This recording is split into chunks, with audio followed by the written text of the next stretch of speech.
Okay, this is my review for The Legend of Amy Rose 1, The Adventure Begins, by Eddie Oliveira. I think that's what it is. Eddie the Oliveira. Oliveira.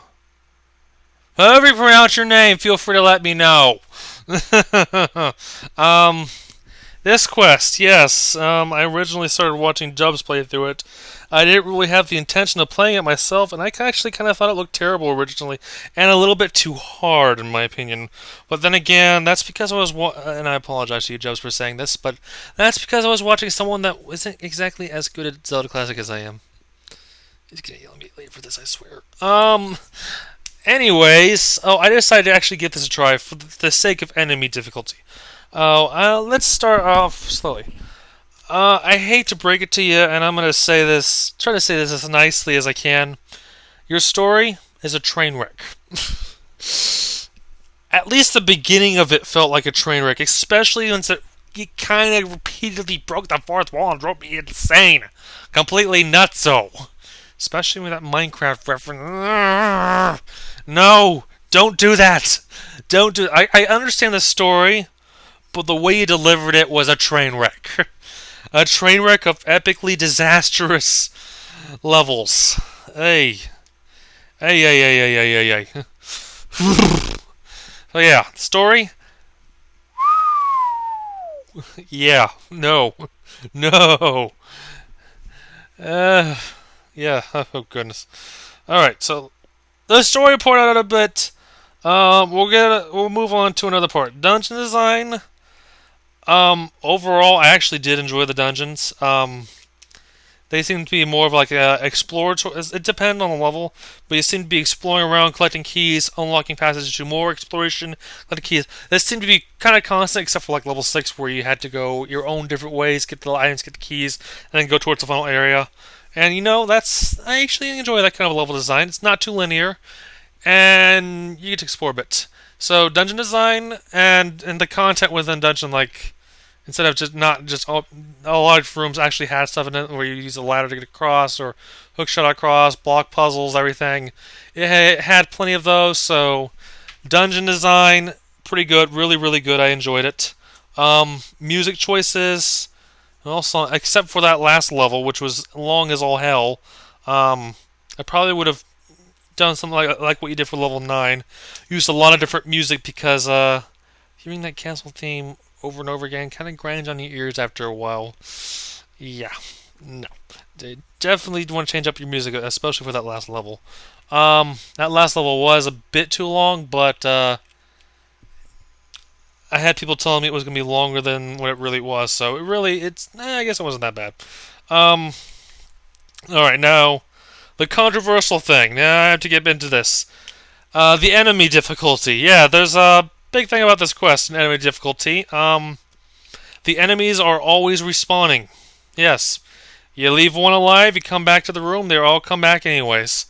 And watching Jumps play through and suffer through it, I thought that was ridiculous and kind of absurd and kind of stupid.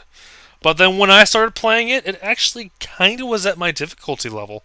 Now, when I do these reviews, I'm doing these reviews of how I play it. So, and from what I played it, the respawning enemies actually kind of worked in the difficulty, in my opinion. I'm probably going to get a few haters yelling at me saying, "What are you thinking? Give it a 0 out of 5! Holy crap! The respawning enemy thing is stupid!" Well, actually, I honestly didn't have much trouble with it. And especially if you know me, I'm grindy. I like to have lots of money. Um, if it wasn't for the respawning enemy thing, I wouldn't have 10,000 rupees for the last level like I did. Because I kind of abused that one room in level 8 with all the land mollas. Spent like 45 minutes in there. Kind of got rich really quickly. And so I can't as far as the enemy respawning, I actually liked it. Now, if you want to do for your sequel, if you want to do like two versions, one with respawning enemies, one without, I would totally play a version with the respawning enemies. So I have no gripes with the enemy difficulty. The enemy difficulty, it did kind of ramp up quite high, but it was at my level. It was something I could actually handle very well. So I will say that sometimes you did kind of abuse some bosses repeatedly, like maybe some fire glogs were used a little too much. And you definitely used Patra 3s a little too much. It started to get wear on me a bit. But for the most part, I mean, difficulty, not a big deal. Um, Although I will say this, I did abuse door strats a lot. If the door strats weren't available, the enemy difficulty would probably ramp up to a little bit absurd. But since I could do that, well, I can't knock off points for enemy difficulty there. Especially for the final boss. The final boss, I think you went a little over the top on. Um, Fortunately, for the final part of the boss, I actually could abuse door strats, which was nice, or wall strats, or whatever the hell you want to call it. I was in a position where I wasn't getting hit by any fireballs. If that wasn't there, your difficulty would be a little bit too high, in my opinion. You probably, I would recommend toning the boss down quite a bit. The final boss, definitely quite a bit, because it just, you think you went a little over the top in difficulty there. But as far as enemy difficulty goes, no, not real complaints. Just tone down some of it just a little bit.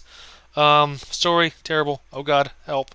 But overall secrets, for the most part, awesome. In some parts, not awesome. I don't know if there's anything hiding in that forest, but it's a lot of empty screens in my opinion. Just passageways. The desert. I hate deserts like that. I really do. Where you're constantly going across screens, repeatedly trying to find the right way. No, don't do that. But yeah. So as far as this quest goes, figuratively, I would probably like, if we were considering decimal places, I would honestly give it a 3.5. It's good. I enjoyed playing it. I did want to go through and finish it. There's just some things you should tone down, which would definitely buff up the rating. Obviously, pure ZC ratings, you can't go decimal places. So as for a pure ZC rating, I'm going to give this a 4 out of 5.